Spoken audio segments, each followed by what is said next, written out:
classified material next to your Corvette. What were you thinking?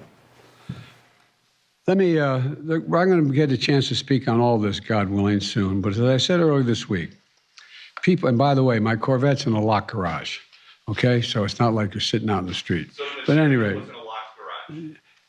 Yes, as well as my Corvette. But as I said earlier this week, people know I take classified documents and classified material seriously.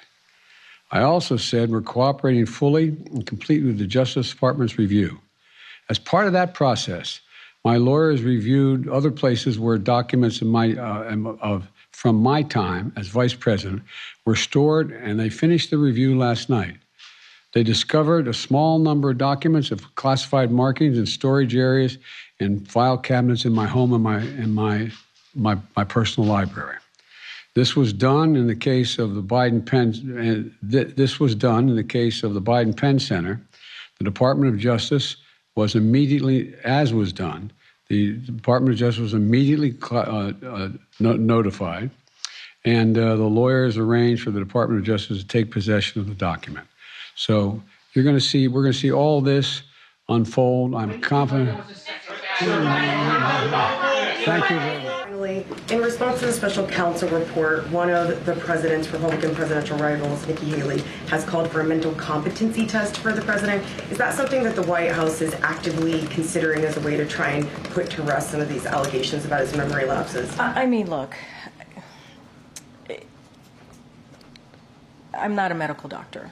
So certainly I'm not going to stand here and make opine on tests or anything of that nature. What I can say is that, and I remember talking to the president's doctor last year when I was asked about a cognitive test when the president's physical came out, and he said to me, and I'm paraphrasing because this was over a year ago at this point, that because of the president's actions every day, what he deals with world leaders, the domestic issues that he has to deal with, he believes that shows, right? That shows that the president is very much active and understands what's going on, right? And didn't believe that a test like that was warranted because of just who he is as president of the United States and everything that he has to deal with. But again, I'm not a medical doctor. The president's going to continue to be obviously transparent when it comes to his physical. We were the last 2 years. We'll have one. He'll have one this year, and when the time permits, obviously, or when the time comes, we'll certainly share that. Attention paid to some language in the report about my recollection of events. There's even reference that I don't remember when my son died. How in the hell dare he raise that? Frankly, when I was asked the question, I thought to myself, it wasn't any of their damn business. Let me tell you something.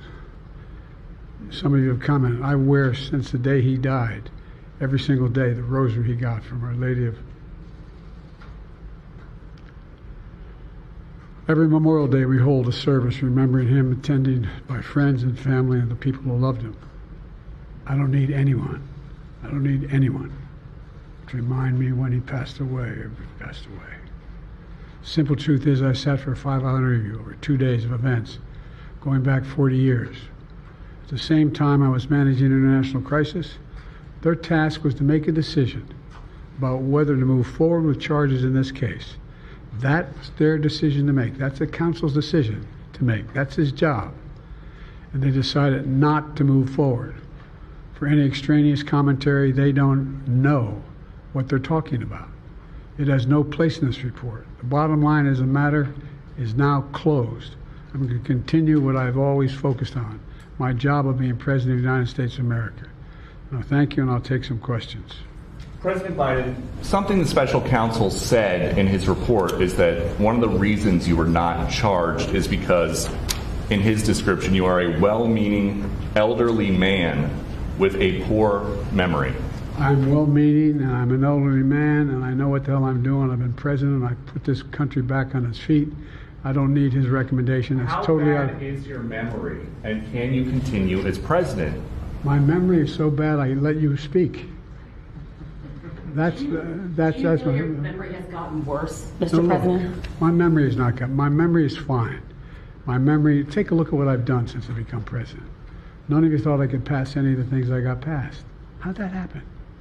You know, I guess I just forgot what was going on. Mr. President. Voters have concerns about your age. How are you going to assuage them? And do you fear that this report is only going to fuel further concerns about your age? Only by some of you. Mr. President, clear up criminal liability today. But do you take responsibility for at least being careless with classified material? I take responsibility for not having seen exactly what my staff was doing. It goes in and points out things that appeared in my garage, things that came out of my home, things that were moved not by me but my staff.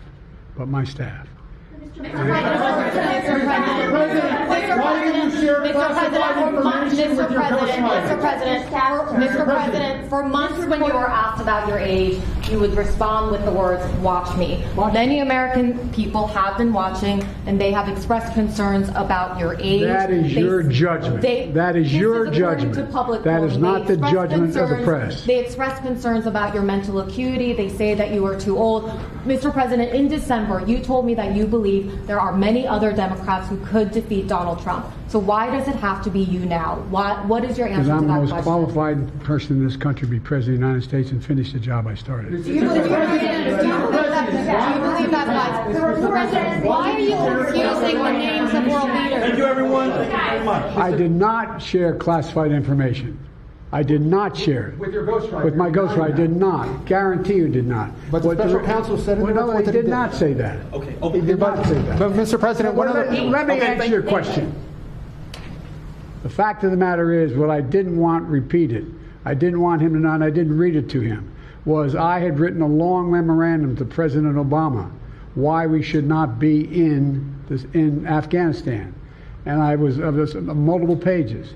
And so what I was referring to, I said classified. I should have said should be private because it was a contact between the president and the vice president as to what was going on. That's what it is referring to. It was not classified information in that document. That was not classified.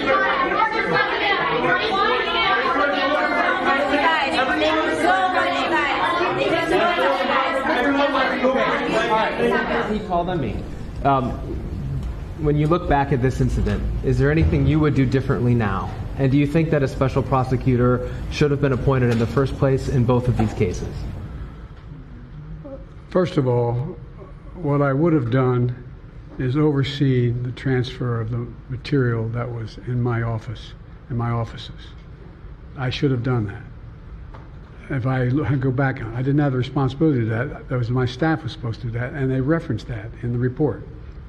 And my staff did not do it in the way that, for example, I didn't know how half the boxes got in my garage until I found out staff gathered them up, put them together, and took them to the garage in my home.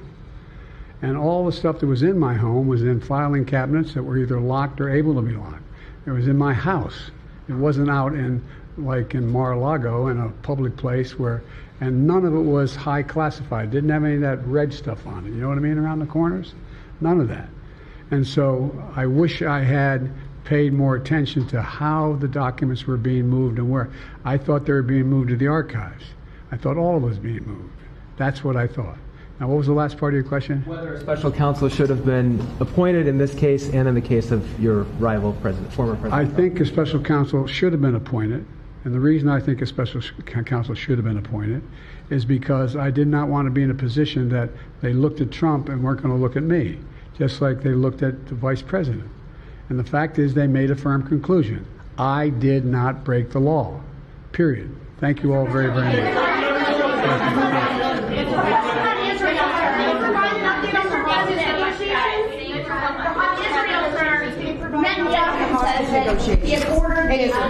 The hostage negotiation, look.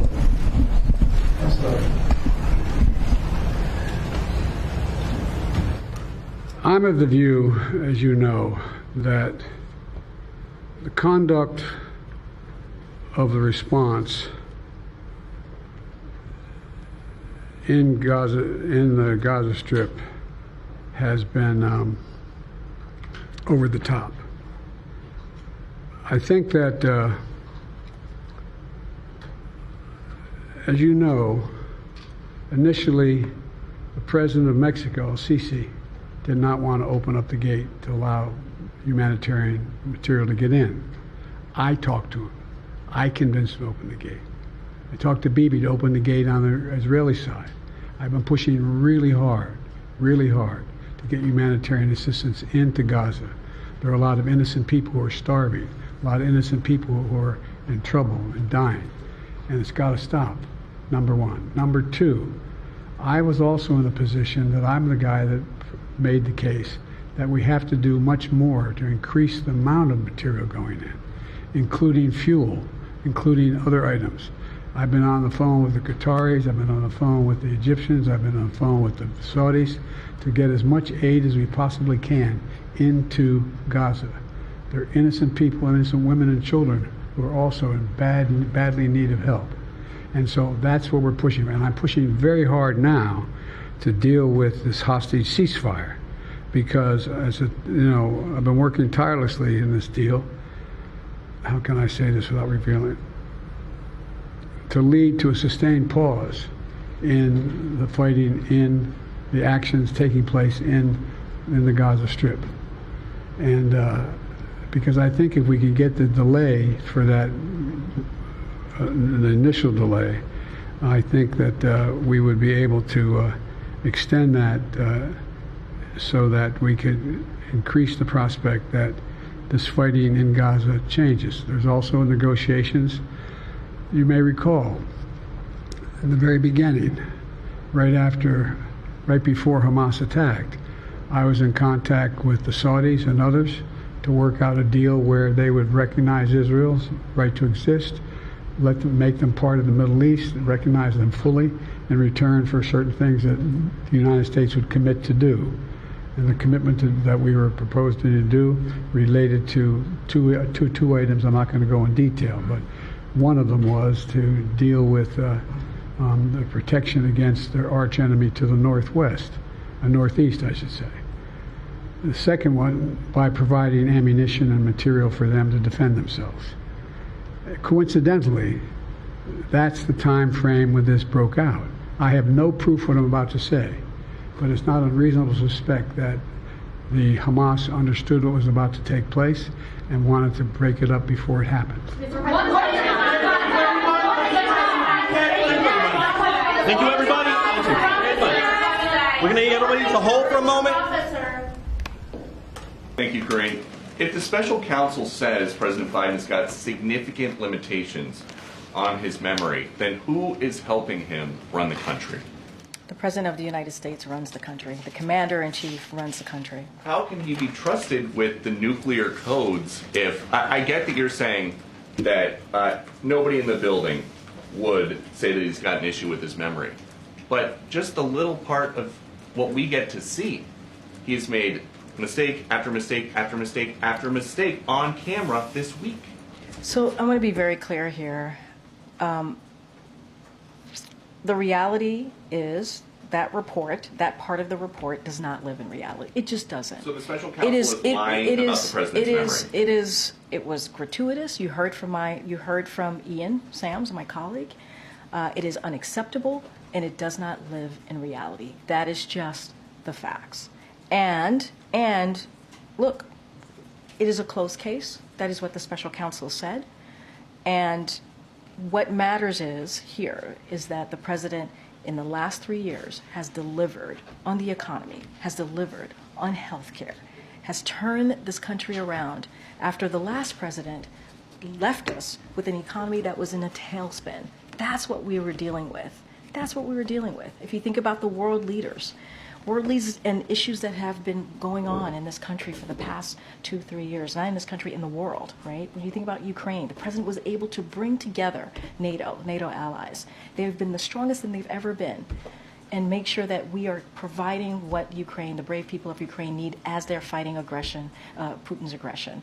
And that is what this president has been able to do. His experience as former senator, as former vice president and now president, has gotten us to a place where we've been able to turn things around in a way that we meet the needs of the American people, whether it's domestic issues or national security issues. And that is what matters. That part of the report does not live in reality. Bye, everybody. Have a great weekend.